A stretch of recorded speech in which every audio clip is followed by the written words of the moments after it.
Buen día, maestro Adrián de la Rosa. Su servidor, Emiliano Alfredo Zamora Cerratos, va a presentar su video de control de temas del segundo parcial. Como primer punto, pues, hablaremos de lo que sería la argumentación, pues. La argumentación en la materia de amparo y en el derecho en general, pues, no es un punto realmente nuevo, pues, sino que es algo que ya ha ido junto al derecho desde siempre.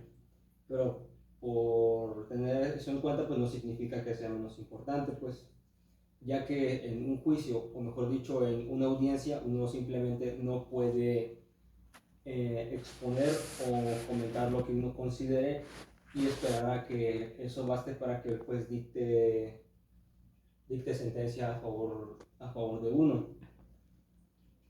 La argumentación en sí es el razonamiento lógico y jurídico que se emplea para poder generar ideas y criterios en la percepción del juzgador para que así éste pueda generar un criterio con el cual dicte un fallo a nuestro favor, de preferencia.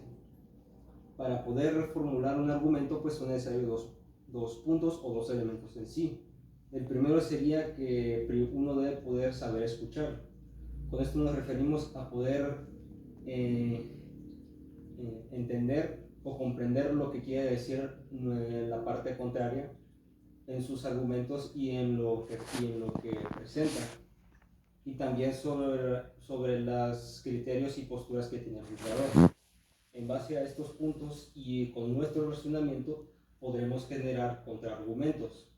El segundo punto sería que no solamente basta con poder saber escuchar y analizar lo que dicen las demás partes, sino que también debemos poder respaldar lo que nosotros comentemos o presentemos en el juicio, ya sea por medio de otros documentos como sería pruebas, o también fundando nuestros puntos de vista o nuestros argumentos en otros documentos como las leyes.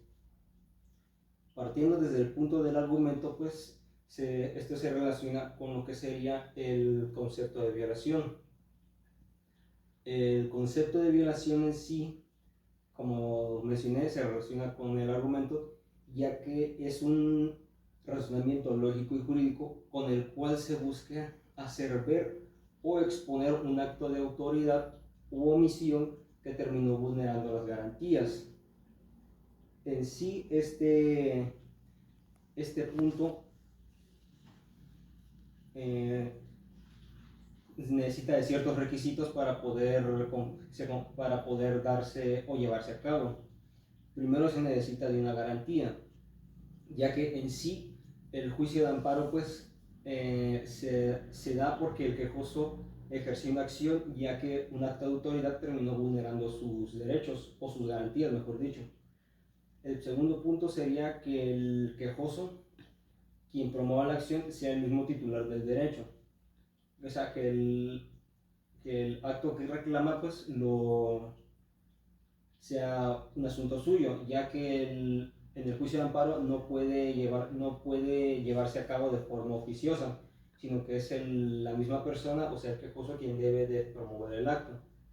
También se necesita del acto o omisión de la autoridad, ya que en sí pues el juicio de amparo pues se consiste o su finalidad es el anular el acto de autoridad, pues, o sea que un acto de autoridad debe ser el causante del daño al derecho, y también debe explicarse la razón de por qué es necesario este recurso. La forma la forma en la que se debe dar este punto en sí pues consiste de los siguientes elementos. Primero, debe ser claro, o sea que debe ser legible y fácil de entender. También debe ser concreto, o sea que solamente trate lo relacionado al caso en sí. Y debe ser preciso, que del caso en sí solamente abarque los puntos realmente importantes.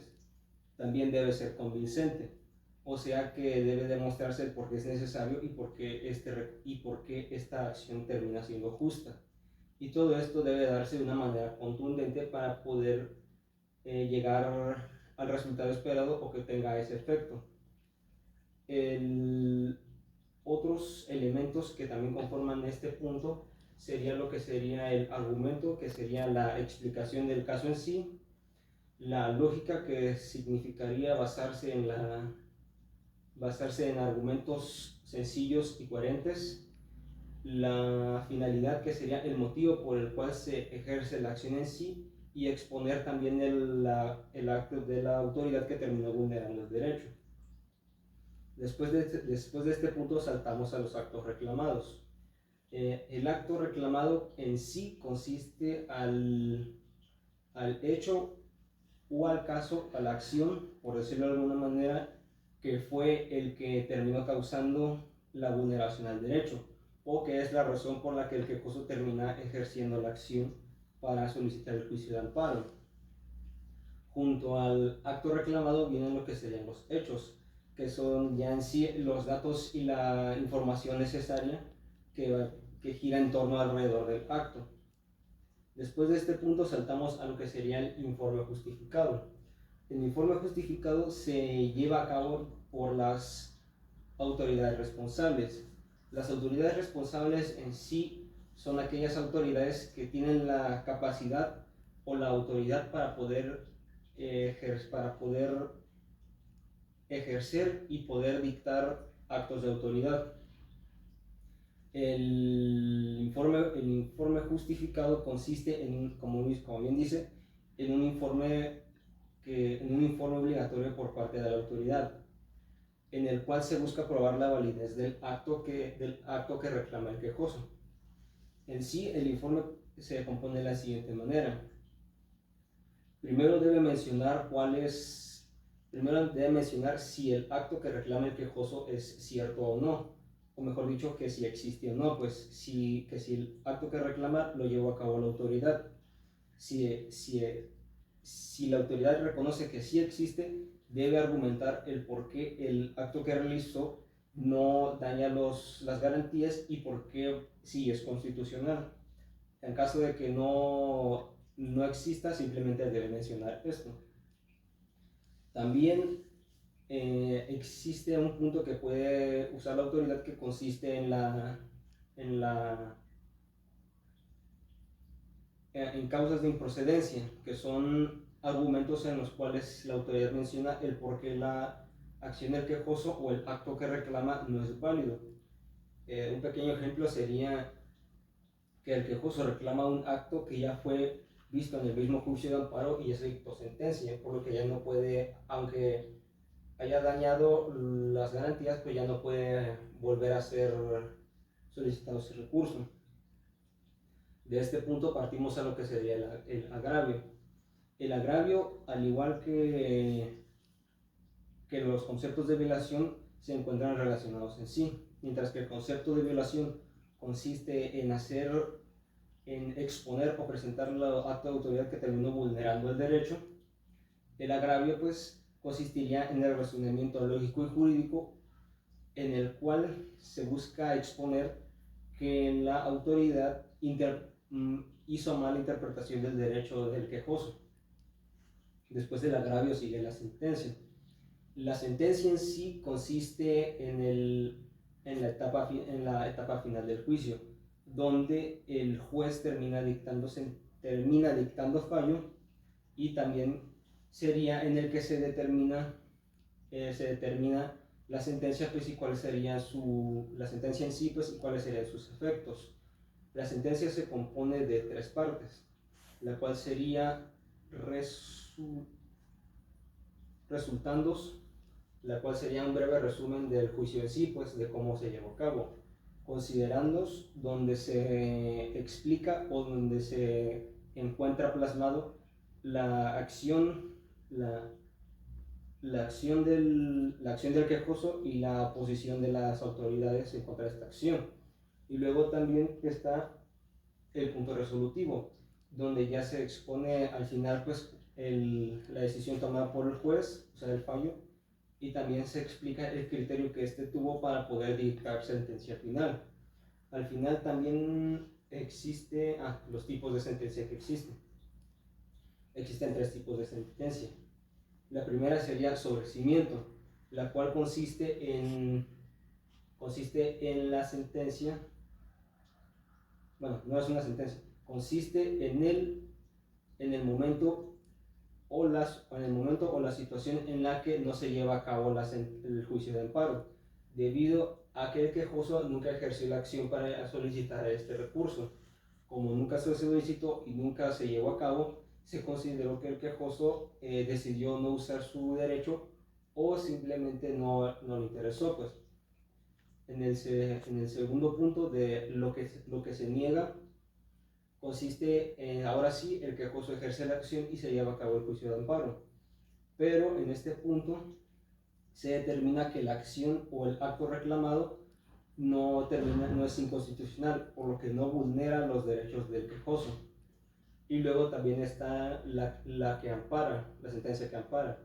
Esta consiste en una sentencia, al igual que la anterior, que se llevó a cabo por el ejercicio de la acción del quejoso, y en esta sí se determina que el acto reclamado sí termina siendo inconstitucional y que sí termina dañando las garantías del quejoso, por lo que se dicta sentencia y se condena a la autoridad a tener que anular el acto y también a tener que reemplazarlo por uno que sí cumpla con lo requerido. Esto en sí son los puntos que hemos visto en clase. Ahora, respecto a las exposiciones vistas en la clase, pues sería la exposición sobre el caso de González y otras versus México. En sí, este es un caso que llegó a la Corte Interamericana debido a los actos de las autoridades frente a la pérdida de ayuda de las familias de mujeres desaparecidas.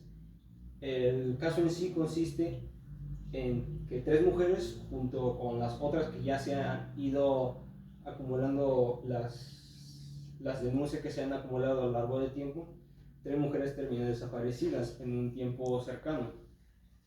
Las familias piden ayuda a las autoridades para que investiguen el caso y busquen a sus hijas, pero las autoridades simplemente ponen excusas que no ha pasado suficiente tiempo para solicitar esa ayuda, o que simplemente dando excusas vagas como que se escaparon para no tener que actuar. Debido a esto, pues, tiempo después, las mujeres son encontradas muertas junto con otras en un campo algodonero. De ahí su nombre, campo algodonero.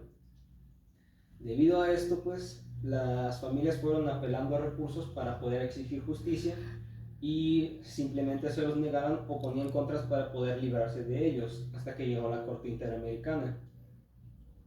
La Corte determinó que sí, que los actos llevados a cabo por las autoridades fueron los causantes de este resultado para las mujeres, por lo que también determinó que debido a sus actos de aquiescencia, o sea que debido a su falta de acción, las personas que cometían estos actos vieron que tenían vía libre para cometerlos, y en sí también eso aumentaba los casos, por lo que la Corte sentenció al Estado de México a aplicar medidas para la protección de mujeres y también a remuneraciones y a formas para restaurar el daño causado hacia las familias de las víctimas. Bueno, maestro, por mi parte sería todo sobre mi videocontrol de temas, pues gracias por su atención.